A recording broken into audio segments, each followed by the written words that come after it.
Hey, everybody, welcome into the Blogger Bowl Week 1 recap, Week 2 early lines look ahead. We need to shorten the title edition. Dan's popping the Texas home field apparel shirt because it's game week. It's going to be a two Texas shirt week this week in Oklahoma, October 8th. Which when we get to October 8th in New England, it might be hoodie weather. It'll be close. You'll at least get some days that week that are hoodie weather. If it's not all week, that's hoodie weather. Dan, how you feeling this week? How are we feeling?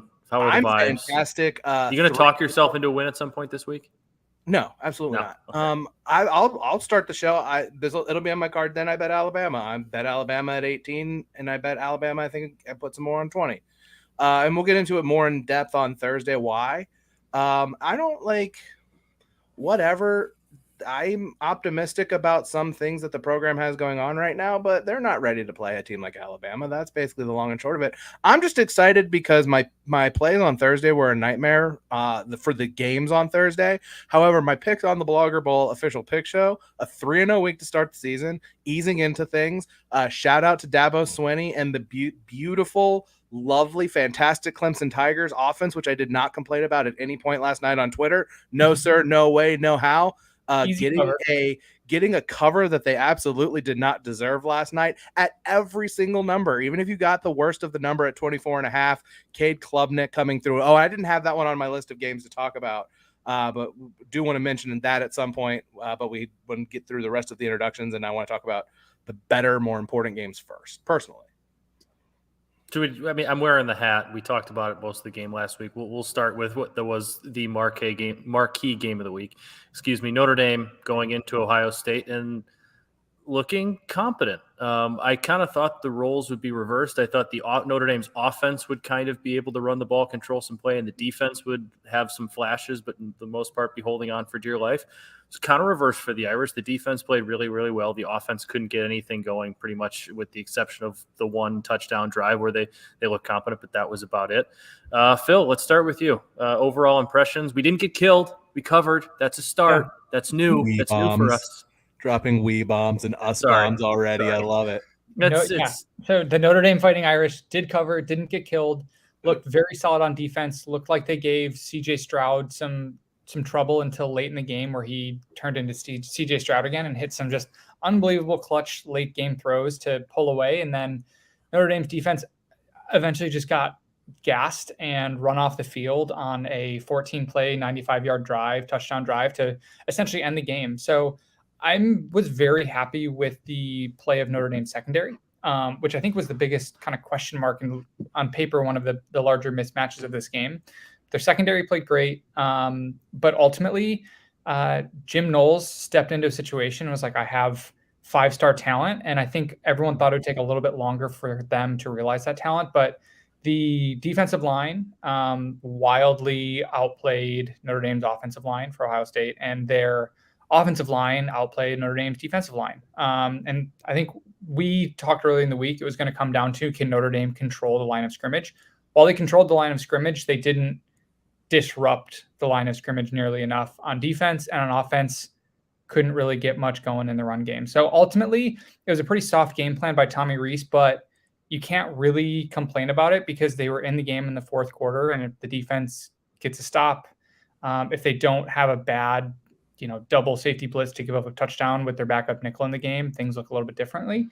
But overall, I think it's a good sign for things for Notre Dame to come. Quarterback Tyler Buchner looked competent to start the game, 8 for 8, until my brother Eric shouted out, hey, he's 8 for 8. And then he missed his next 8 consecutive passes. So he finished 10 for 18. Screw you, Eric. That one's on you. But overall, I think I'm really curious to see what Ohio State does if Notre Dame's defense was truly that good, or if Ohio State just came out sluggish on offense, or maybe it's a little bit of both. Matt, you go ahead because you guys were a lot more locked in. Let me just go ahead and throw this out there as my aside. It is absolutely the worst thing when your team is playing a cupcake, particularly in week 1, and you only get 12 of these regular season games. So you're obligated to watch them play a cupcake when it's on at the exact same time as the number 2 team playing the number 5 team. So was not as locked in to Notre Dame, Ohio State as I would have liked to be. So I have some thoughts that I'll get to at the end. Do not blame you there.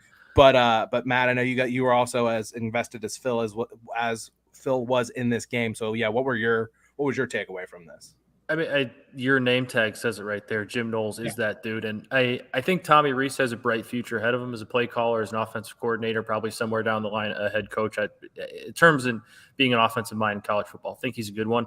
He's had a rough first 2 games as being it's his offense. Obviously, Brian Kelly, before then, he was the offensive coordinator calling the offense, but it's Brian Kelly's show, and Brian Kelly had a leash on him and all that. He's gone up against Jim Knowles twice, and both times in the first half. Oklahoma State game in the Fiesta Bowl, they looked great. The Ohio State game, they didn't look terrible. They didn't look great. They looked like they were doing some things well, and then the second half just kind of had his lunch eaten by Jim Knowles both times. So I think while it's a pretty tough assignment going up against Jim Knowles in your first 2 games as an offensive coordinator in college football, it's something we're going to have to see him get better at as the season goes on and his career as a play caller goes on. They're going to have to work on those second half adjustments because they just kind of weren't really there. My takeaway, one, I'm happy that Notre Dame didn't get blown out. I didn't think they were going to get blown out. I thought that was going to be a relatively good football game, and it was. I'm excited to see, like Phil said, was this an Ohio State team that didn't play well? Was this a defense for Notre Dame that played really well? Was it a little bit of both? I kind of think it was a little bit of both. They seemed to lose their foot. Ohio State's offense seemed to lose their footing a little bit when Jackson Smith and Jigba got hurt, but then kind of realized, wait, we still have 3 or 4 different 5-star targets we can just keep throwing to. But I was impressed with the way Ohio State competed on both lines, because that was coming in, not just us talking, that was the narrative all year long, was up front, is Ohio State tough enough to play with, the best teams in the country to win, knockout, drag them out brawls, kind of like this one. And they did that. They dominated on defense. The defense looked really, really good. Notre Dame is a little bit of talent deficient. It's not like not like the Alabamas or the Georgias offensively of the world, but they're still Notre Dame, the number 5 team in the country, and Ohio State's defense looked like a different team than we saw last year. I thought they competed a lot harder. I thought they're a lot more physical up front, and they gave Notre Dame a lot more to worry about than Ohio State's defense was able to with Oregon and Michigan last year. So my takeaway is Ohio State looked a lot tougher, and I think that skill position group, that offense, is going to start improving, get better, and become the Ohio State team we know as the season goes on. So I took that as an encouraging game for them, because they went out and won a football game in a way that a lot of people were saying they couldn't win football games. And I think that offense is going to get better. I think that skill position group is going to only keep improving. And CJ Stroud, like you said, Phil, made some throws at the end. That one where Riley Mills flushed him out of the pocket, rolling left, threw across his body to I forgot the receiver on the sidelines for that sliding catch. Unbelievable throw and catch. He looked fantastic. Great throw and catch. And final thoughts, it looked like a top 5 matchup. And I think that was the biggest thing going into that game, is people thought it was going to be a massively lopsided effort. It was lopsided in some talent areas, but it looked like a top 5 matchup, and Notre Dame solidly looks like a top 10 team, and they should be all year long. That's my biggest takeaway, is that Notre Dame is not a top 3 team, not a top 4 team. They're very solidly a top 10 team. Yeah, the Jim Knowles thing is obviously my name bar there. It's kind of a fun little gag. But Notre Dame's yard per play cut in half in the second half, didn't score, obviously, in the second half. Oklahoma State last year, I saw this on Twitter, they gave up 2.4 points per game in the second halves of their last 7 games last year. Like, this guy is the adjustment god, GAWD. Jim Knowles is a guy who is just clearly showing time and time again he is great at making adjustments. And that's the thing. I think you said something there at the very end that I think kind of stood out to me, was this idea that Ohio State being very good on defense is probably very bad for everyone else on their schedule, like being like improved on defense. I just kind of thinking about actionable angles. I think about the Heisman Trophy a lot, and basically at most books now, CJ Stroud's been moved to second favorite behind Bryce Young because he wasn't electrifying against Notre Dame. And I don't see it that way, because all Saturday proved is they are less likely to lose games now than they were last year because of their defense. Like, they're going to be bigger favorites. Now, maybe the downside for him is that, like, Wisconsin might not be able to score on them. Iowa might score negative points against Ohio State if it's possible. Like, so maybe he'll play less in some of those games, but I don't think it affected his Heisman chances all that much. That said, I do think, like, I've talked about how I'm not so high on running backs winning the Heisman right now in college football. I think it was a Travion Henderson probably stock way, way, way down, even though the market doesn't reflect it, because Mayan Williams was, as, like, you look at the numbers, was as good, maybe more impactful on that game than Travion Henderson. And if you have have two running backs that are that good, like CJ Stroud's going to have the ball in his hands every play, even if it's handing off. Like if they're splitting carries there, I just don't know how Travion Henderson does it. But I think just you look at what Georgia did against Oregon, which we'll get to next, and even like Alabama, Utah State. I know Utah State ain't great, but they did win the Mountain West last year, and Alabama just absolutely just wiped the floor with them. And you look at how good those teams were and how Ohio State, if you're not watching a music, air quotes, struggled against a Notre Dame team that's a very, very good team. I don't necessarily know if I feel that way. I do think that Georgia and Alabama have a lot of firepower and are going to be very difficult to beat. But I don't think that anything for this was a negative from Ohio State. It was a good way to start the season. And week one is obviously like maybe something to take a step back from a second and say you just don't ever overreact to anything you see in week one. But you play a good team at home and you have a slugfest. Like that's a game that's going to make that team better. And I don't know if you're Ohio State and there's a lot to work on, the kind of thing where you won relatively comfortably. Like it was a slugfest, but it never really felt like the outcome was super in doubt for them. But there's plenty to work on for Ohio State in coming out of that. So it's kind of the best thing in the world for a coach. Yep. So the other big game of the weekend was not nearly as competitive or compelling. Oregon arguably showed up in Atlanta. I don't know if that was necessarily the case and got wiped off the floor. I probably should have written down the final score on some of these. 49-3. Final. Dan, I think being wiped off the floor is actually a compliment to what happened to Oregon. My top note here, there's more in-depth things that I want to say, but my top note here that I completely forgot I wrote down, and says nothing better than a sports figure who has earned the right to give zero fucks, and Kirby Smart is there. After the game, put it bluntly, talking about Dan Lanning, he said, quote, he'll never say it, but he knows we've got better players, end quote. Pissed a bunch of people in Oregon off. I don't think anyone can dispute that fact if you just look at their rosters and you look at the data via recruiting rankings and all that, or if you look at the results of a game that was 49-3. I talked about it in the preseason SEC preview that I think that the next evolution for Georgia is trying to become Alabama and replacing talent quickly. That kind of felt like that Michigan-Alabama game in 2012 or the Miami game last year or the Florida State game when they basically ended DeAndre Francois' career. I'm talking about Alabama here. Georgia playing a marquee opponent in a neutral site game. Absolutely demolished them. Wild to watch the Heisman odds during this game as Stetson Bennett, 368 yards, 2 touchdowns, goes from 70-1 during the game to 18-1 right now at DraftKings. But to help Kirby Smart's point, and I'm not going to get into a full Heisman discussion now about having better talent, Stetson Bennett's average depth of target in this game was 5.6 yards.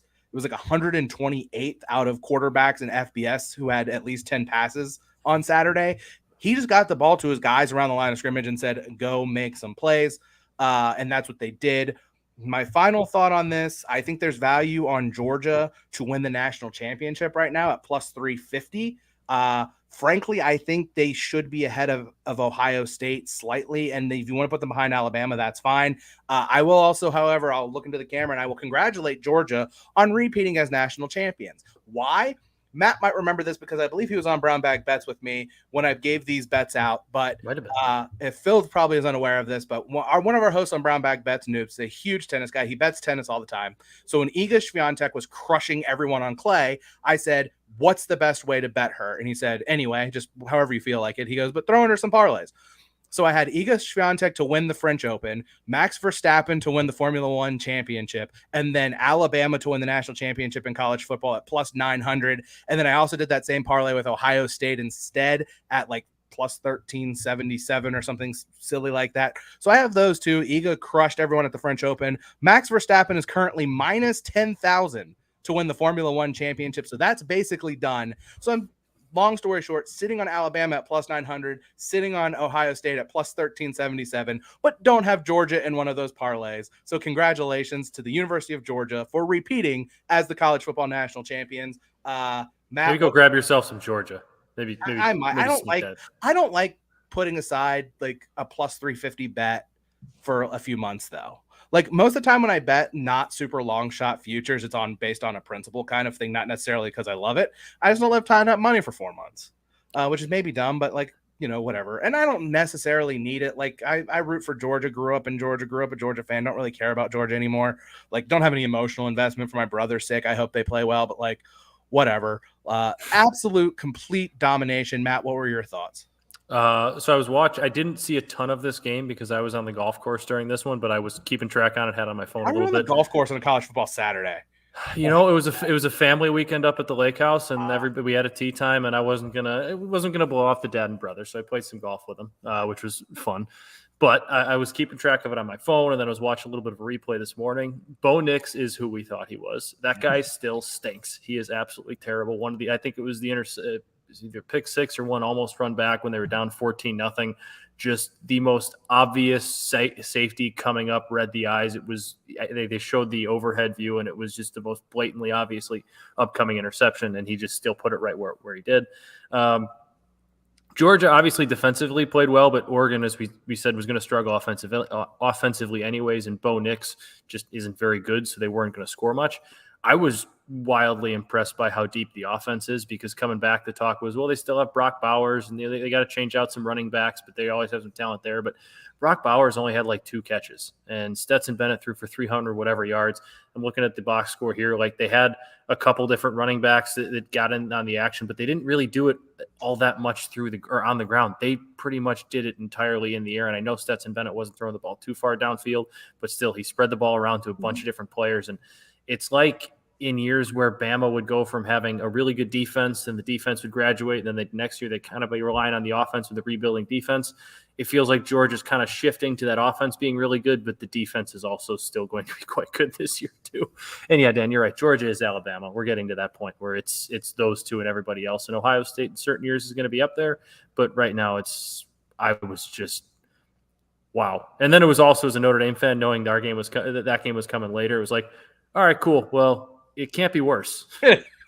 That's it can't be worse. It could be worse. Real quick before I'll throw it to you, Phil, I just wanted to say, just to Matt's point a little bit about spreading the ball around, you probably could have known it was going to be a long day for Oregon when Stetson Bennett throws it to the unathletic Georgia tight end Darnell Washington, who proceeds to hurdle a defender and then run for 20 yards. And you're like, dude, was the size of a left tackle. Yeah, you're like, Oregon's in trouble. Dan, that's a good segue, because I was going to sum up this game in 2 plays. The first play was 6'7", 270-pound Darnell Washington hurdling somebody and then running for 20 yards, which just signifies Georgia has bigger, stronger, faster, significantly more talented players than almost everyone they're going to play this year. And 2, the other play that I'll sum it up is Stetson Bennett running for a naked bootleg and the Oregon defender pointing to him while the inside linebacker absolutely bit on it. So it was kind of like, hey, we know what you're going to do. We see what you're going to do. I read what you're going to do, but it doesn't matter because you did it anyway. And we're also just bigger, stronger, faster than you. So Georgia is more who we thought they were than we did. And Oregon was also, or just Bo Nix in general, was more of who we thought we were. More than like Bo Nix is exactly who we thought he was. Change of scenery couldn't help him. He got crushed in the SEC, left, and then got crushed in the SEC. So, like, my stock in Georgia is super high. I'm going to go after this and smash Georgia 350 because, like, I'm just, until they somehow prove us wrong, I'm also buying stock in Stetson Bennett. Like, he didn't have to throw it deep, and he knows what he needs. He knows exactly what he needs to do to win games, but that's not like putting him in a game manager box. It's like he can make the throws, but he's like, if I don't have to make all these difficult throws, why would I? So he's a game manager in the way that like an efficient athletic game manager. I don't know. I'm high on Stetson Bennett. I'm high on Georgia. I don't know how you can't be. I will say I don't necessarily know if this changes my opinion of Oregon a ton from the standpoint of like they were clearly overmatched in this game, and they very well still might be one of the couple of best teams in the Pac-12. But it is a pretty bad sign for them that really like their third marquee game in a row. I don't count bowl games that aren't national titles. Yeah. Like Utah utterly obliterated them in Salt Lake. Then they played the rematch in Vegas, blew them out again. And then Georgia absolutely blew them out. The Dan Lanning thing is going to be really interesting to just keep an eye on because like Oregon offense, whatever, Bo Nix, whatever, defense is supposed to be his calling card. And they just looked kind of lost completely, like no shot. And I don't think that you can just chalk that up entirely to just Georgia having that much more talent than Oregon did. But an interesting one nonetheless. The best game of the day, I just think in terms of overall competitiveness, quality, and like back and forth, come down to the wire, all of that combined. Best game of the day in my mind, Utah and Florida. Florida gets the 29-26 win at the Swamp. Matt, we'll start with you. Where were you on that game? I've been high on Utah all offseason. I talked about them a bunch on this show and elsewhere. I left that game still being very high on them. I think this game was a lot more about how good Florida is than that Utah kind of disappointing in week one. I think there's some things they'd like to have back, but I think for the most part, Florida established themselves as a team that they're not going to beat Georgia in all likelihood, but they have themselves a quarterback that if he's playing at his best can give anybody problems.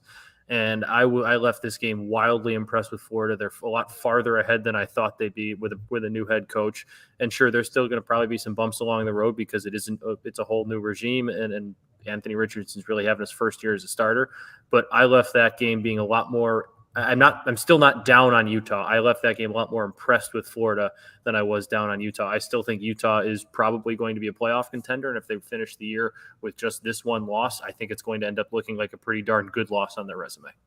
Yeah, it's a super forgivable loss. I'd say it's a super forgivable loss by Utah. It was first game of the season in the Swamp against an SEC team who's going to be a top, 15 team most likely, maybe a 18 top 20 team, depending on just how good Anthony Richardson can be, which again, he looked great. So in terms of how losses go, you can chalk it up to on the road in the SEC first game of the year and threw an interception in the end zone. Yeah, with a chance to win in the last minute. Yes, to win. And again, I think they can go and I don't think the rest of the Pac-12 looked great by any means. So I think they are still, as Dan has in his title there, Utah is still class of the Pac-12. I still think they absolutely are, and they should run the table in the Pac-12. So it's more of like you said, Matt, more of a showing of how potentially good Florida can be and how they could be a potential thorn in the side of some SEC teams if things really go their way. This game made me even more excited for Florida-Tennessee because that's a great rivalry, and now both teams actually seem like they're good. It's not like maybe one team's kind of good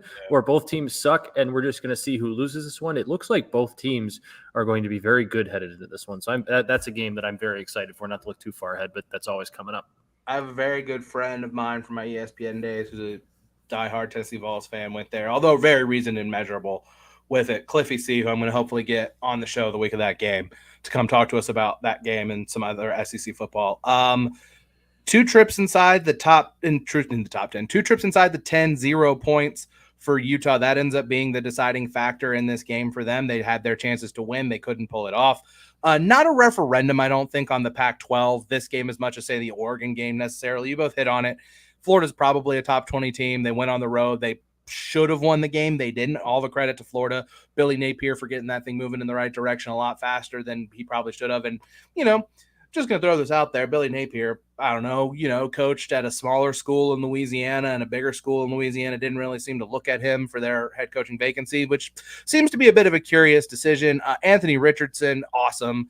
Showed the flashes last year. The question was, what was he going to be able to do, and would he be unleashed early in the season for Billy Napier, who honestly, I was unimpressed by Louisiana offensively last year. I thought that was a team that, given their talent edge in the Sun Belt, and Levi Lewis is a good quarterback, I thought they'd be a lot better offensively, and they weren't. And I was a little bit cautious that maybe some of that inefficiency, whatever, would translate over to Florida. But when you have a player with Anthony Richardson's capability, not so much. He also the big winner in the Heisman race. I can't remember. I don't have it written down in front of me, but he jumped up into the around plus 2,000 range. Mm-hmm. He's awesome. They also have to play Georgia. They also have to play at Texas A&M. They play Tennessee. They play LSU. They play South Carolina. They play somebody else good who I can't think of right now off the top of my head. So Florida's probably not going to win enough for Anthony Richardson to have a real shot to win the Heisman Trophy, but he might be the most electrifying player, at least in the Power 5 level this year. A great game. I'm also going to say I think this is probably Cam Rising, Heisman hopes done. National championship hopes for Utah, I think, are probably done because I think it's going to be very difficult, regardless of the quality of the rest of the Pac-12, for them to run the table. But I do think they are the best team in that league still. The next game on my list, I just want to real quick touch on this one. Cincinnati, Arkansas, 31-24. You talk about guys who can coach. I mean, Cincinnati, Luke Fickell, that's a tough tough game to start your season with. You lose Desmond Ridder, you lose a lot on defense. And then they announced right before their game their All-American center is going to be out for the year as well. And that's a program that doesn't recruit at a high level, so replacing that talent difficult. They had their chance to win. That felt like a game that, if that game's played in October, Cincinnati probably wins that game. Tough. Like, Arkansas is what Arkansas is. Like, KJ Jefferson's awesome. He's going to be fun to watch. They're going to be just a pain in the ass for people. But I did want to mention that one briefly. I don't know if you guys had any thoughts on that game. I did not see a ton of that one. I just watched a little bit, was looking at box scores. Arkansas's balance on offense was impressive to me against a team like Cincinnati. I was impressed by Cincinnati. I know Arkansas covered, but obviously one score game, they covered the 6.5 because they won by 7, but that was a very close game. I kind of thought Arkansas had a chance to win that game by 10, 14, 17 points because of who Cincinnati was still replacing. And I'm impressed by what Luke Fickell is building there, the culture, and clearly the attitude, the mindset that that wasn't just a one-year thing. We're here, we're still going to play good football, we're a tough football team, and you're not just going to roll over us. I was very impressed, though, with how Arkansas, KJ Jefferson especially, threw for 220, ran for 65. They ran for 225 as a team. Like, I was very impressed with Arkansas offensively, the balance they had, and the efficiency through the air, or through the air and on the ground.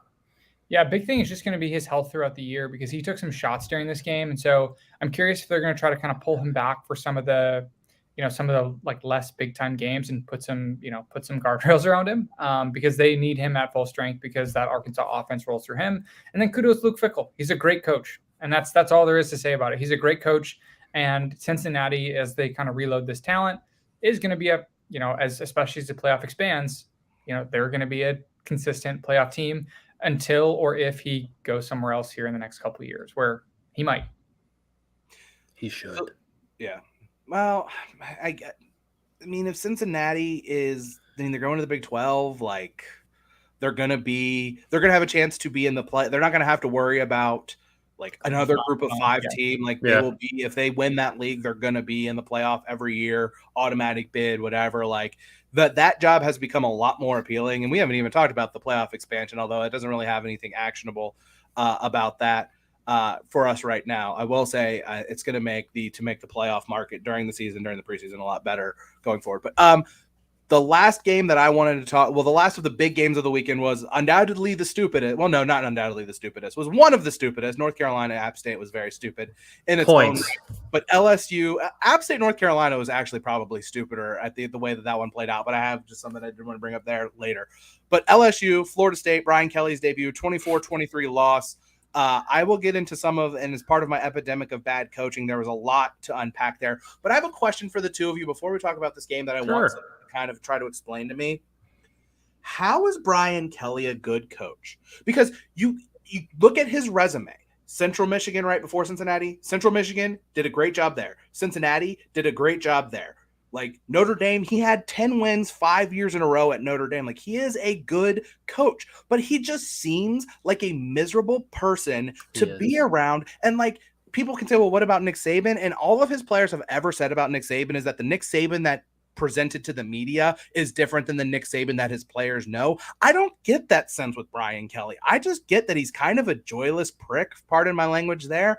But like, after that game, he throws Malik Neighbors under the bus, saying we put him back there. We thought he was prepared for this moment, and clearly we were wrong, which is in Brian Kelly's mind, his way of trying to, I guess, take ownership of that. But all it does is throw a player under the bus unnecessarily. So you guys watched him up close, and I'm not being sarcastic.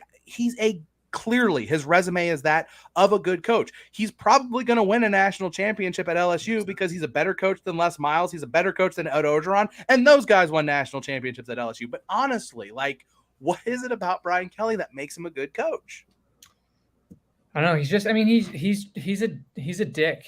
It's just like, it's all there is to say about it. Like you look at that, as a former college football player, like Matt, can you imagine after the game, like a first-time coach just being like, just throwing you under the bus and then backing over with that bus? It's not like they won the game, or it's not like, hey, he had that big fumble, but then rebounded on the final drive with two big catches. And it's not like, hey, he made a mistake, but let's focus on how he quickly rebounded and help us get down. Or, hey, he made a mistake, but it ended up not costing us at all because there were 0 points in that, like on that drive. It's wildly disheartening as a former college football player to see a coach in your first time being at a job with a kid who just made an awful mistake on national TV twice. Like, what's going to help his confidence? Embarrass him more? Like, kids are also super sensitive these days. Like, I saw him and the other wide receiver completely scrub their Instagrams, mostly to help themselves not get berated by LSU fans in comments and things like that, where it's like, it's tough to be a big football player on a big stage, and to have a coach not have your back in that situation is just shitty. That's it. Yeah. That's all. He's a dick. I don't know how you could lose a locker room that quickly, but clearly he already lost that locker room, and that's how you do. That's how you go about losing that locker room. He was always a dick at Notre Dame, but he never really had answers like that in the media. I don't really recall many times when he was talking about Notre Dame games where he threw kids under the bus, where, after the blowout losses to Alabama or whatever, that he would say stuff like that. He usually just kind of took accountability and said, we got to play better, prepare better, all that, coach speak. I don't know if it's just now because he's at LSU when he got all this money, but it seems like he's become even more of a dick now that he's gone to LSU, and the ego has gotten even bigger. And like, when he took over Notre Dame, it took him quite a while to get them going. Like, they weren't the 3-9 team they were with Charlie Weiss, but they were 8-4, they were 8-4, they were 7-5, 6-7, where he kind of had to like change he was almost fired, had to kind of change his approach into becoming more of a CEO type. And then that's when the 10-win season started with Notre Dame.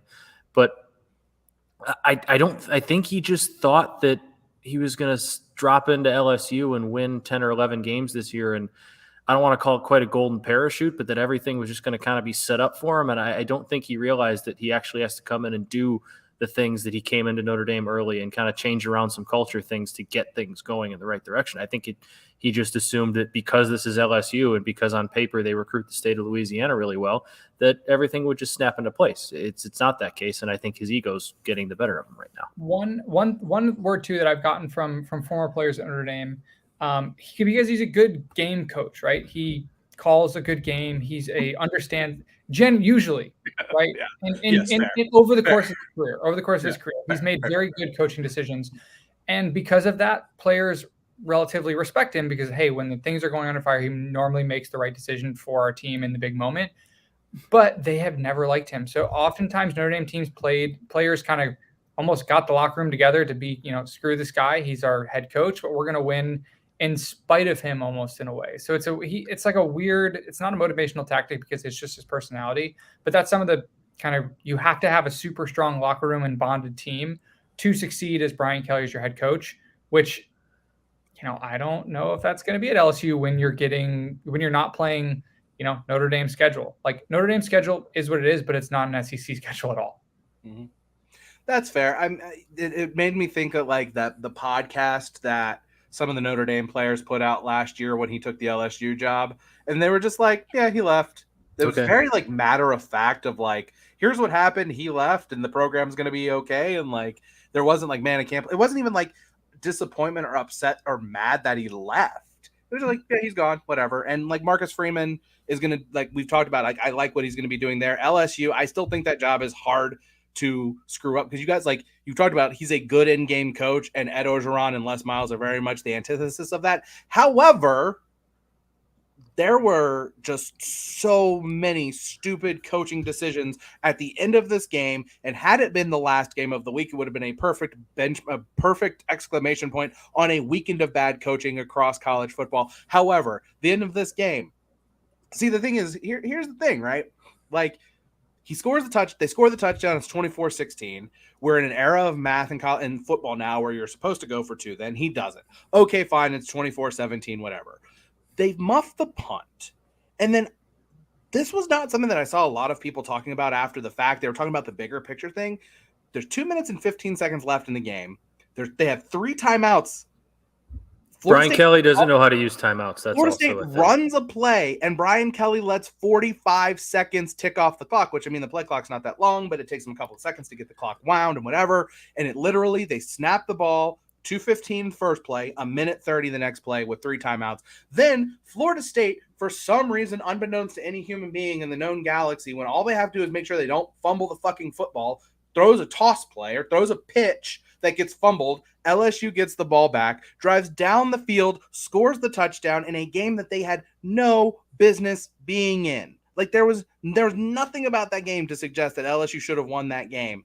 And I almost called him Les Miles. Brian Kelly takes the coward way out by trying to play for overtime, and it bites him in the ass after his kicker had already missed a previous kick, if I'm not mistaken, in that game, or had one blocked, and yet they did it again. And this like epidemic, I'll let you guys opine on that before I list off some of just the other dumb ass decision making in college football.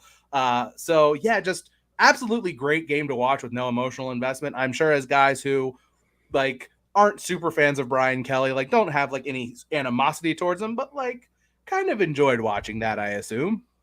Yeah, I've enjoyed watching it. I've weirdly become friends with some Florida State guys. I've been on their podcast a fean times, so I have like a slight emotional investment in Florida State. While paired with the Brian Kelly stuff and myself betting Florida State in this game, I had a bit of an emotional investment. But you know, I want to flip it and just say like Jordan. I mentioned on the last podcast, like I'm high on Jordan Travis, and he is fun. He looked good. He is a playmaker. He grinds. And again, I think this Florida State team, outside of like trying to shoot themselves in the foot, like at the end of the game there, they played a great game. And it was fun to watch Florida State play with a lot of fire. And again, I think I'm higher on Norvell than a lot of people. And I hope this game is more of a highlight of what their season is going to be like. Because again, when Florida State is good, college football is more fun. When Florida State is good, the ACC is more fun and entertaining. So again, I'm hopeful that Florida State can keep this going as long as Jordan Travis stays healthy, because he was great in this game. There's going to be an opportunity for Florida State in this conference going forward. If this is the Clemson that we get to see, that this is the Clemson offense that we see all year long, It won't be. there's going to be an opportunity for Florida State. Like the conference is going to be wide open. We don't know anything about Miami because they played whoever the hell it was, Bethune-Cookman or whatever. Don't really know what they are yet. I was surprised by Florida State. They played a very good football game, and we're all talking about Brian Kelly because that's the funny story, and it is indeed hilarious the way they lost that game. But Florida State's going to be I don't think they're ready to be a contender in the ACC because Clemson's still defensively is still so darn good that they'll probably just be able to do enough offensively to scrape by. But Florida State's going to be fun to watch. And that was a really, really tough way for me to lose my over, because if that extra point goes in, we get overtime, and I'm hitting the over. So that was tough. Tough. So, epidemic of bad coaching decisions was the next thing. You brought up Clemson. We should touch on that briefly, although I will say my opinions on that. I tweeted it out this morning. Oh, we've covered that one with Dabo. There was one point I do want to make before we move on after that. But epidemic of bad coaching decisions. This was stuff that I wrote down, and like I'm sure I missed stuff. Neil Brown, coward punt on 4th and 3 from midfield in the backyard brawl that completely changed that game around and let Pittsburgh win. Jeff Brom, play calling and not understanding how a clock works in the Purdue game, really screwing Matt there. Dave Doran, this one, holy shit, man. East Carolina's kicker had missed a kick already in that game. East Carolina drives down. They don't have any time. They have to do the scramble drill where they don't have any timeout, so they run a play, have to rush the kicking team on to try to kick the game-winning field goal, and Dave Doran calls a timeout to give them a chance to like set up their kicking game. Why are you even doing it? And it worked out, and I hate that it worked out for him because it's like, oh, well, I made the right decision. No, you didn't. That was stupid. Nobody on North Carolina, on their coaching staff, on their support staff, any single player on that team ever being told, hey, the only way that we lose this game is if App State gets the ball back and scores twice. So if you get the ball on this onside kick, fall down. Nope.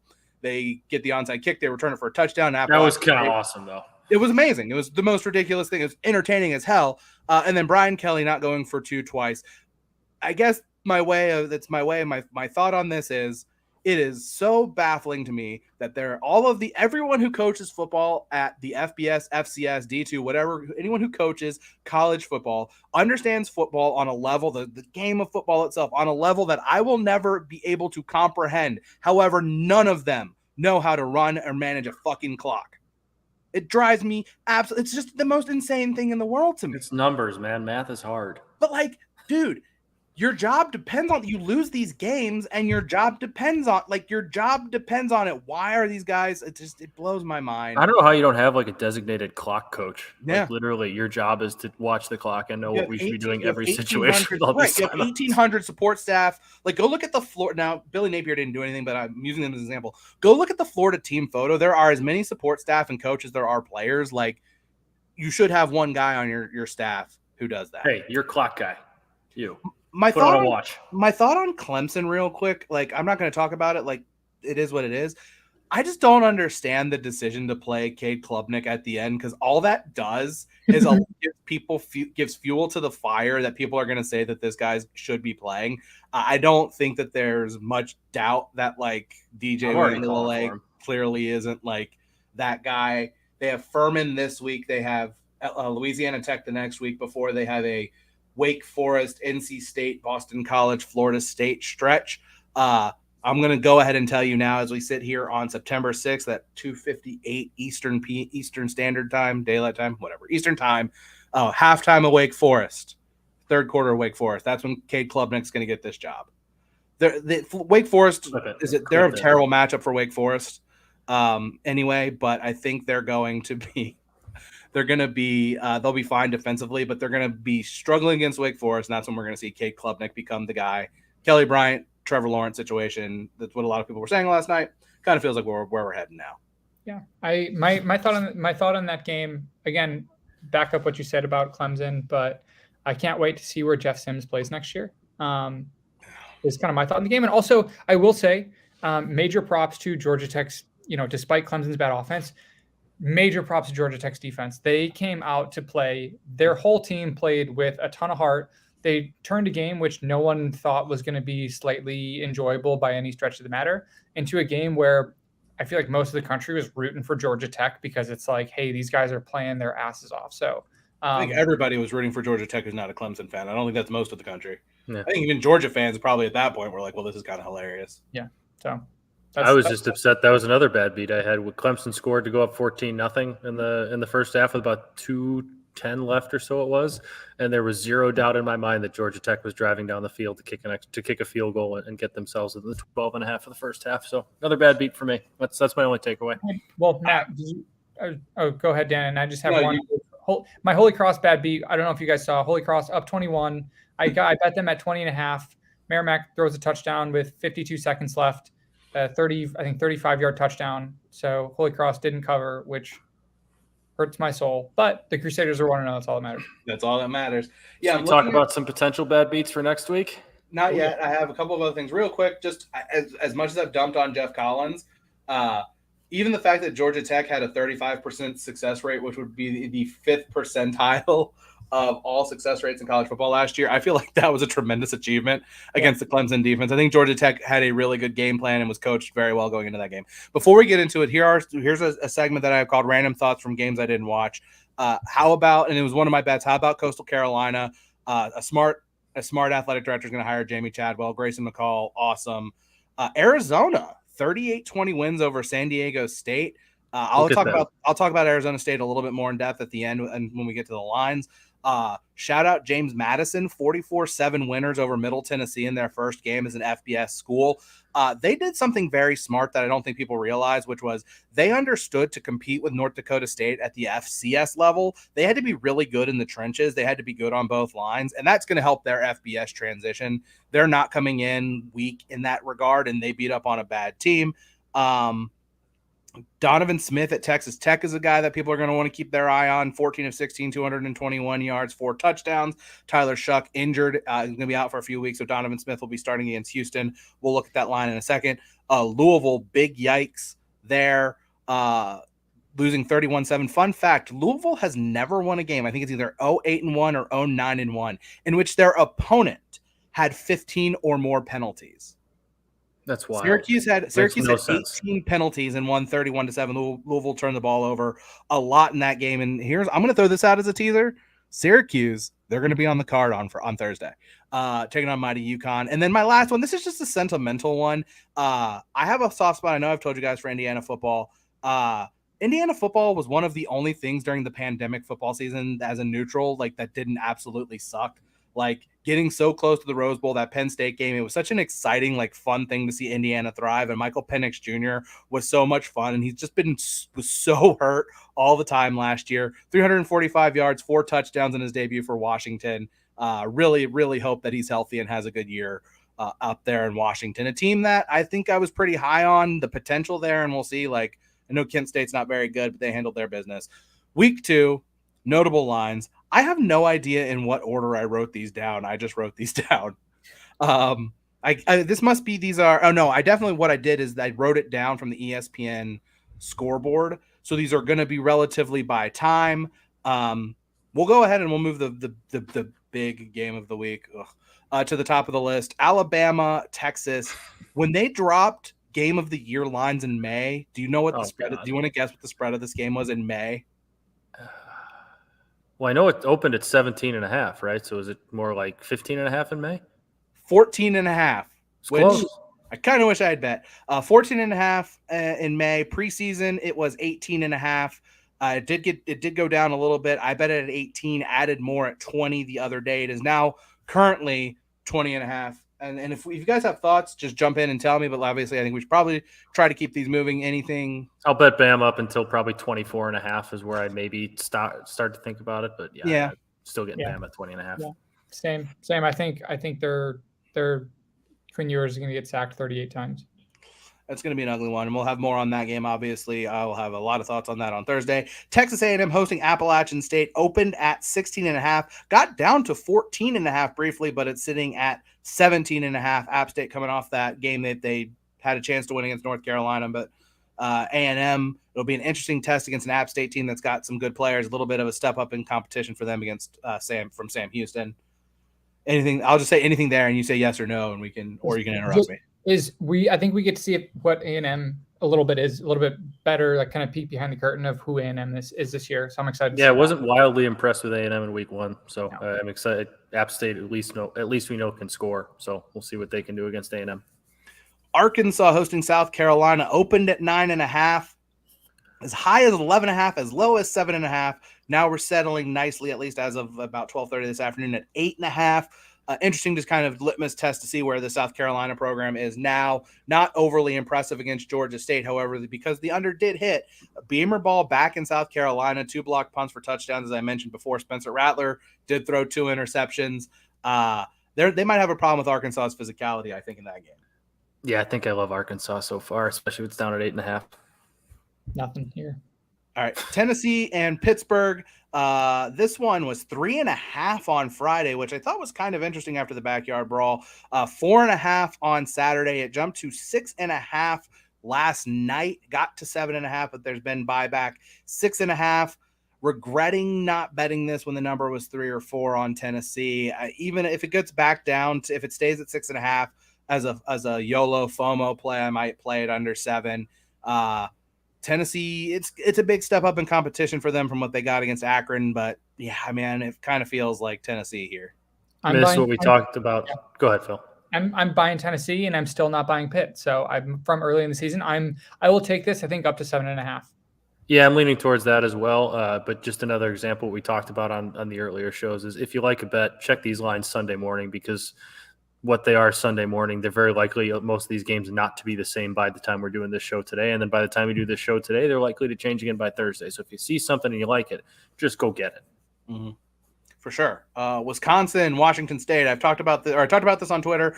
I don't know who the genius was who thought it was a good idea to let these two fan bases congregate. Madison is going to be a drunken mess on Saturday, which will be fun. But from a football perspective, Wisconsin, a 16.5 point favorite. Now it opened at 13.5, got as high as 17.5. Washington State, it wouldn't be a college football season opener if Washington State didn't look kind of mediocre against a bad FCS team. It's kind of what they do in their season openers. Just kind of first glance, without doing a ton of research, kind of worry about how Washington State physically is going to hold up against a Wisconsin team who is just going to be bigger and stronger and try to push them around, but it's also Wisconsin, so I wouldn't expect to see a ton of scoring here. No, low scoring, and I think Wisconsin probably covers that 16.5. If there's a Braylon Allen rushing prop bet, take it. Yeah, that's the way to bet this one. Speaking of low-scoring games, El Assico is on Saturday. We didn't talk about it in our recap. I watched every single play of the Iowa-South Dakota State game, and all I'll say is God bless Iowa football for coining the term the Iowa touchdown, which is when you score 7 points on a field goal and 2 safeties. The funniest thing is I wrote down Sunday, but it was Saturday. At 5:26 p.m. on Saturday, so roughly 2 hours or so after this game ended, the spread dropped from Iowa 6.5 to Iowa 3.5, which is where it is now. The total 41.5. It got down to 40.5, back up to 41.5. I am just going to kind of be the contrarian where if I'm considering Iowa totals, I'm either considering an over or pass. Because I just think everyone's going to just be on the side of Iowa unders for fun. And there's going to be a game or two at some point where they're going to get short fields because they're going to force turnovers and they're going to end up scoring some points when they shouldn't. I don't know what to make of Iowa State yet either. So this will be Iowa game should have a total over 40 right now. I agree with you. Like there's going to be some games when Iowa overs hit because they force turnovers. I think that's when those start being like 34.5, 35.5, 36.5 point totals. 41.5 is too high. How many times did South Dakota State pretty much punt out of their end zone though? That's with their pretty average punter. So that's like the equivalent of getting like 4 or 5 turnovers. So like for me, I'm veering on the side of the unders until they prove me wrong. All those quarterbacks in the transfer portal, and you settled on Spencer Petras. Yeah, he's been there. Still. I can't even believe, even like without going into the portal, you watched him play for 2 or 3 quarters, and we're just like, yep, we're gonna leave Petras in there and let him do his thing in that game and see what happens there. Shout out to Jackrabbits. They did cover. I was too chicken to take them and the points. It got down to 10.5, by the way, on game day because of all of the injuries, and they still covered. Florida, Kentucky. Obviously, Florida, I think you could say the big winner of anybody this past weekend.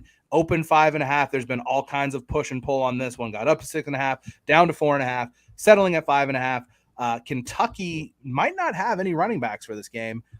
Chris Rodriguez still dealing with an issue with the university over I think it was a legal issue that hasn't been resolved yet. They had 2 injuries on Saturday in their season opener, so they're a little banged up there. But you wonder what the emotional level for Florida is going to be after such a big win as they take on a solid Kentucky team. But Florida 5.5. I like Florida. I think this is, they're coming off an emotional high. This isn't like they're going and playing a MAC team at home. They're actually coming back home to play a rival who has been talking a lot of shit, who has gotten a little big for their britches, that I think Billy Napier, and just the way he looks, his mindset, probably wants to come in and punch this team in the mouth and kind of reestablish dominance. So if this was any other type of matchup, non-conference game, I'd be a little bit worried about that drop off. But this is a rival who's probably called a little brother rival that thinks they're a little better than they are, that I think Florida comes out and punches in the mouth, especially at home a little bit here. So I like Florida a lot this game. Seconded. I didn't have this game on my list. I don't have the spread or the total on it, but breaking news while we've been doing this show from Pete Thamel at ESPN, quote, sources, Wake Forest starting quarterback Sam Hartman has been medically cleared to return to competition by the medical experts. He's expected to start on Saturday at Vanderbilt. He was sidelined August 10th with a non-football related medical condition. That is all in all probably bad news for Vanderbilt, and maybe just go blindly hammer the over on that game, because Vanderbilt Wake Forest team total over on that game there. I didn't have that one listed. Whatever it is, we're gonna take awesome news. I would say I'm doing this now as the news breaks. I wanted this now as the news breaks. Also, I was gonna say it earlier, but in my brain, I had a situation where Clemson is going to play Wake Forest, and that's when he made his return, and then Wake Forest just stomps Clemson, because that is a matchup now which becomes so much more fun. Yeah, absolutely. And I think also increase. I wish I'd seen that before I talked about Clemson and when they're going to start Cade Klubnik, because it would seem to be that game is a lot dicier now with Sam Hartman playing. Clemson might find themselves down 10 at halftime in that one. Yeah. Patrick McCann in the chat says spread jump from Wake -8 to Wake -10 a few hours before the news broke. Certainly someone had it, and he says was out there somehow, I guess. Have some thoughts on that, which I'm not going to get into. That's a industry discussion that is not worth having. USC Stanford. It opened 11.5, now 9.5. I know, Matt, you wanted to talk about the total on this game. Oh, I like it's 66.5. I think that's a little bit too many points. I think USC's offense looked very good at home against Rice. They're going on the road against the Stanford team that probably isn't going to score very much, first off, but also is going to try and play a physical game and slow the game down. Historically, USC hasn't played great at Stanford, and I just think this one turns into a little bit more of a slugfest than USC would like to get into. I still think USC scores some points. I still think they get theirs offensively. I still think they win. Let's see, what's the spread? I didn't have it up there. I think I saw it was like 9.5. 9.5. I think it's a game USC probably covers, but I think it's one that is a little bit lower scoring, at least to start, than USC would like, and it's a little bit slower pace than they're going to account for. I don't know. Stanford had literally one of the worst defenses in college football by a large margin last year, so I'm just going to go. I'm leaning towards USC, until Stanford proves to me that they don't stink. I'm not buying stock in Tanner McKee, so I'm just it's a good quarterback name though. I think this is a case of you had two teams that were bad on defense last year, and Stanford played Colgate on Saturday.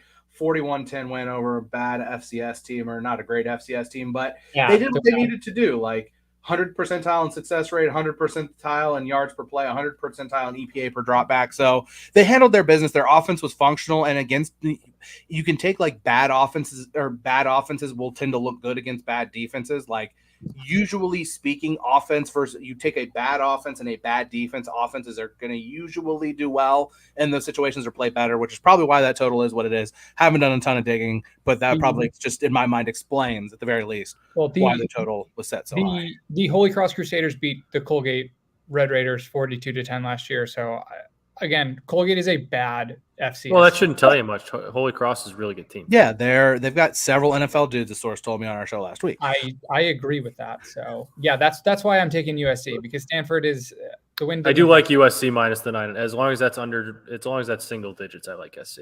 Same. I think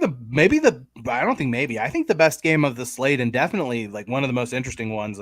All these games I think are interesting, legitimate, like good plus very interesting game. BYU hosting Baylor, open 2.5, been some push and pull, but settling BYU 3.5. Really interesting to see what Baylor has on the road against a very, very good BYU offense. They were up, I think, 28-0 in the first quarter on South Florida, went down there to Tampa, absolutely handled their business. Would not count out Dave Aranda, who's proven to be one of the best coaches, I think, in college football. But 3.5 for BYU. What do you guys have on that? That hook scares me, but I do like BYU in this one, coming back home, playing their home opener. But that hook does scare me against a head coach like Dave Aranda. But I don't think we learned much about Baylor in week 1 playing Albany at home. That doesn't really tell you much. I don't think we know how good they are, if they've reloaded or not. And I think we do know that BYU is a pretty darn good football team. I'm staying away from this line. As long as the hook's there, I'm not touching it. Yeah, that 3 in the hook scares me. And Wake, the Wake line is currently closed, so I'm trying to bet. So that sounds about right. It's that was always going to happen. This next game may be interesting because I think it was a 1-score game last year. I just want to give love, shed a single tear, roll down my cheek as my beautiful Kansas Jayhawks, who, by the way, your beautiful Kansas Jayhawks, my beautiful Kansas Jayhawks. I thought they were the most interesting story in the Big 12. I was the one who put his very, very rock solid reputation as a college football handicapper on the line. That's a joke, and picked their over 2.5 win total. So I was the one who put his skin in the game. Didn't I Kansas bet that football. On the Big 12 preview show? Huh? Isn't that my bet? No, West Virginia was my over. Nope. But Kansas was that was your most interesting story. I was the one who gave out the bet. Nevertheless, they were a 30-point favorite against Tennessee Tech. Yeah, Tennessee Tech. Tennessee State almost screwed an over that I had this weekend, which won. Tennessee Tech, they were a 30-point favorite for the first time since 2008. No doubt cover for the Jayhawks. I just want to say that people respect Kansas football that's opened at 17.5, now 13.5. Rock chalk, baby. I have no thoughts on it. I hope they keep it competitive. Good for Kansas. Good for Kansas. That's all I had to say on that one. The funniest spread of the week. Man, poor Hawaii. Just poor Hawaii. I know some people I can't even find that line. There were people who were is what I saw. Yeah, there were people who were on Hawaii against Western Kentucky. I know Western Kentucky struggled with Austin Peay in their opener, but man, Hawaii is bad. They're a 51.5 point underdog in the Big House against Michigan. The total is up to 66.5, but basically they're expected to lose by 50 points and basically not score. You guys had this as a game that you had kind of some eyes on. I'm interested. Fresno State hosting Oregon State, opened 1.5. Currently, Fresno State is favored by 0.5 point. Yeah, like I know I think it was we were texting about this or tweeting that you said Oregon State's home road splits in terms of covering, great at home, not great on the road. I just surprisingly wasn't impressed with Fresno, not surprised, but Fresno State wasn't very good week one. Was that looking forward and past Cal Poly a little bit? I don't really know, but more excited to or interested in seeing what that Fresno State team is, because I thought they were one of the more disappointing teams in week one, whereas Oregon State should surprise me, not necessarily by winning that game, but by really just dominating every facet against Boise State. Boise State was never really in it. So I was wildly impressed with Oregon State, wildly unimpressed by Fresno State. Interested to see how that one goes. Probably lean towards Fresno because I do think it's probably a little bit of a market reaction. That's why the spread is what you see it as, given how these two played in week one. But I'm leaning Fresno, but I'm very intrigued by both of those teams. Yeah, same. Leaning Fresno, but this is kind of a prove it game to me for both of them of kind of who they are as teams. I think that's just in general, that's my favorite storyline about week two. Of okay, you had one game to show what is kind of your team week two, either against a good opponent in week two after a cupcake in week one, or playing a cupcake week two and played a really hard game week one. Kind of what are you when kind of water finds its level. So just in general, week two for me is a very much like kind of tell the truth of who teams might be for the rest of the year. Absolutely. And I think that's the great thing. I tweeted it out. We were talking about it on Twitter. I wrote down 18 games as interesting this week. And there are even a couple there that probably aren't interesting that have like fun subplots, which we mentioned briefly was in our Twitter conversation was Frank Gore Jr. and Southern Miss playing on the road at Daddy's own stomping grounds. They play Miami. The next game on my list, Arizona, Mississippi State in the desert, 11 Eastern PM kickoff, Pac-12 after dark. Opened at 8.5. Arizona's an 11.5 point favorite.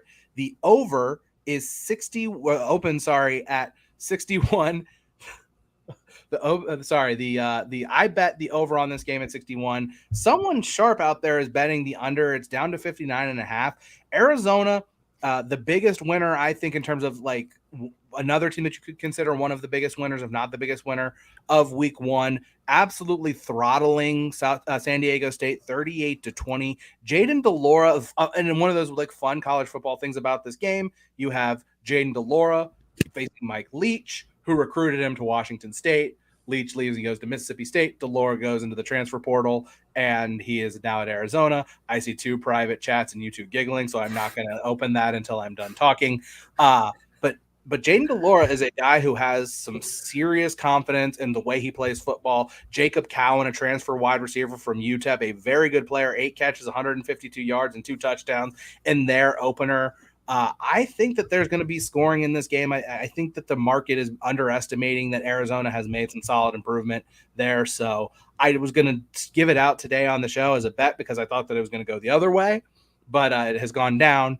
At 59.5, I love that number. Maybe it'll go back up a little bit, but just to me, I feel like Arizona maybe a little bit better offensively than people think, and well, Mississippi State is what we expect them to be on offense.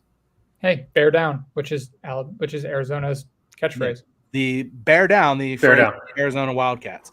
And then the last one, and this was something that Phil brought up, North Carolina, only a 7.5 point favorite against the mighty Panthers of Georgia State. One of, by the way, I think I mentioned this in our ACC preview, one of my favorite non-conference games of the year, because despite the fact that they play Georgia Tech every year in division play, North Carolina, this is a year where they host Georgia Tech. So Mac Brown and company decided they needed to go hit the road to Atlanta and play a road game at, I don't even know what it's called now, the stadium formerly known as Turner Field. Call it Turner Field. Yeah, Turner Field, which is Georgia State's home stadium, a 7.5 point favorite against mighty Georgia State. I'm not buying UNC in the long term because their defense is like very, very single ply toilet paper this year. It's just awful, but like their offense is really good, and I don't think Georgia State's going to be able to keep up with them. Also, if Josh Downs is back, I really like this 7.5 point spread.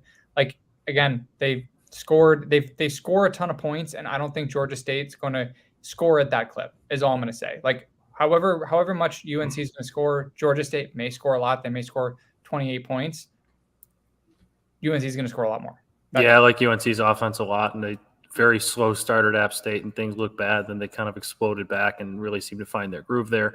I like UNC. I think it's a track meet that Georgia State just kind of can't keeps up with for a little while, but in the end just can't really keep up with for 4 quarters. Well, this is going to be a styles make fight kind of thing. I brought it up last week on the show. What Georgia State's strength is running the football and creating havoc plays on defense. If they can do those two things, they're going to have a chance in this game. But yeah, seems unlikely that they're going to do it. Mac Brown's a jerk, by the way, because Mac Brown somehow convinced Gene Chizik, who hadn't coached since 2016, who had only coached 2 of the last 10 years as a college football coach. He convinced Gene Chizik to leave a cushy desk job on the ACC network or SEC network, wherever he was doing television, to come be the defensive coordinator at North Carolina. I just had to watch Appalachian State just move the ball up and down the field on them a week after Florida A&M had some success, missing like half of their roster. Anything else? Any other games that you guys want to add to the that you want to mention? Obviously, these are not necessarily official picks. We will have our official card on Thursday, and we'll kind of dive deeper into some of these games. Just that was a quick look at some of them. Are there any other games on your radar? I can quickly look up some lines if you have them. If not, the FCS FBS crossover of the week: Holy Cross Buffalo, monitoring that 11.5-point line. Surprisingly enough, we'll see what it takes. I have to do some research and some deep dive with my thoughts there. I think Gene Chizik's going to have his ACC network cushy job back in probably about 5 months from now. So I don't think he really has to worry about that. What was the game I had in mind? No, I think I'm okay. I think we can. No, actually, Duke Northwestern. Forgot about that. That's another good one. Just a whole bunch of smart kids. So really looking forward to that. Smart kids, and we talked about Kansas, like Duke and Temp, and Duke looked good in week 1. One of those, Duke. Like Mike Elko might like build something pretty solid there. At the same time, Temple, yikes, not great. Stan Drayton is a great recruiter, and he's a great running back coach. But he went from running back coach to a first-time head coach, and it kind of raised some eyebrows there. They're hoping, like Temple's hoping he can help kind of bring some recruiting prowess to Temple there. But man, they got walloped by Duke. Not necessarily a great start for that team, but Duke maybe a little froggy. And that's another like one of those games where Northwestern probably bottom 3 or 4 teams in the, well, maybe not, like hypothetically, like one of the bottom tier teams in the Big Ten. Duke bottom or second worst team in the ACC. So Northwestern still should be a good bit better, but maybe not things so bleak for the ACC if Duke can kind of hang around in this game. But when you put Pat Fitzgerald and Elko together on the field in this game, without having done any research on it, that kind of screams low scoring. This is like a purist football game. It's like 9-4 is your final score. But people who love college football and like truly love college football and are going to see like a slugfest in this game are absolutely going to love it. So shout out everyone who's watching that game, because I will be. If Beth Mowins isn't calling that game on ESPN at 11 a.m., I will cry. What time is that game? I think it's 11 a.m. if I'm not mistaken. It's a noon kickoff, noon Eastern, 11 a.m. Central. It's a noon Eastern, 11 a.m. in God's time zone, as we like to call the Central time zone. Admittedly, look, man, I live on the East Coast. I've lived on the East Coast for all but 4.5 years of my life. Central time zone is the best time zone. It's perfect for watching sports. Pac-12, like watching sports on the West Coast is super disorienting. I remember I was on a trip. I was in Seattle for College Game Day, which was actually surprisingly one of my favorite trips I ever took working on that show. But we were out at a bar, like we were waiting for some of our coworkers to get done with some stuff and come meet us out. We're going to go drink and go get some dinner. And we're sitting at a bar. It's 5 p.m. and Thursday night football's on. Yeah, it's so weird. It's just so weird. And then on Saturday after game day, by the way, Texas beat Oklahoma that year, which is awesome. One of my coworkers, she was like, after game day ended, she's like, so who wants to go to a bar and watch football? And I was like, it's 9 a.m. right now, right? Best thing ever. The body clock's noon, though, so you're fine. It's so weird. So the Central time zone, best time zone. Admittedly, haven't spent a ton of time in the Mountain time zone, but Central time zone. Mountain time zone is the second best time zone, but I think the Central is the best. Central is the best. So that's that, man. Suck it, everyone else. Yes. Suck it, Eastern time zone. When in a month or two, it's going to start getting dark here every day at 4:30, which is awesome. Not really. Yeah, man, that's going to do it, man. We had a lot of good recap here. We got through a bunch of lines. Thursday, same time, we are going to go through our card. Any final thoughts before I hit the music? Go Sean Gonna be- Clifford. Sorry, man. Going to be oh, shut up. He still stinks and you know it. Play us out. You're both right. Both right.